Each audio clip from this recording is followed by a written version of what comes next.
Blackrock electoral area, Dunleary Rathdown County Council.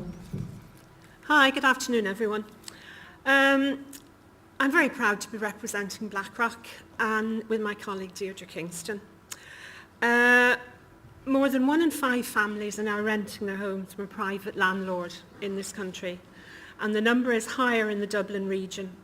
I'm very glad to say that this government have gone a long way to improve life for renters in our city.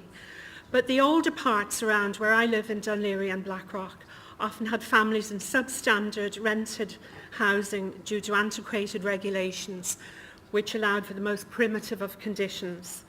Regulations introduced by this government have gone a long way to removing these substandard houses and to ensure that the homes where our citizens live are fit for purpose. I'm particularly proud of the fact that this government has abolished the traditional bedsit, which I'm sure more than a few of you in this room will remember with various degrees of fondness maybe. But typically they were found in period dwellings, many of which were built over 50 years ago, and many of them are fire traps.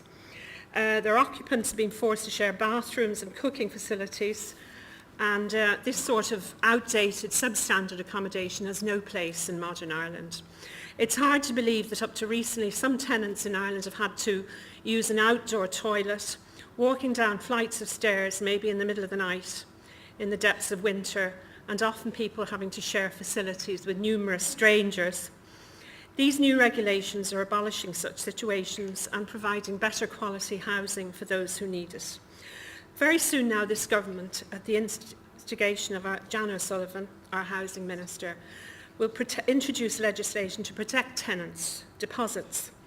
A deposit today is often more than €1,000, almost 5 weeks of social welfare payments. It is a fortune for the average person. Yet every year, the biggest area of dispute between landlords and tenants revolves around deposits being held without any cause. The illegal retention of deposits is the most common area of dispute seen by both Threshold National Housing Charity, up to 3,000 cases yearly, and the Private Residential Tenants Board, 37% of all disputes in 2012. A tenant on a low income who does not get their deposit back faces the prospect of becoming homeless, as they do not have the money to put down on a new home. This problem is increasing during the current economic downturn. Thank you, Angela. Thank you very much. Thank you, Angela. Another Angela.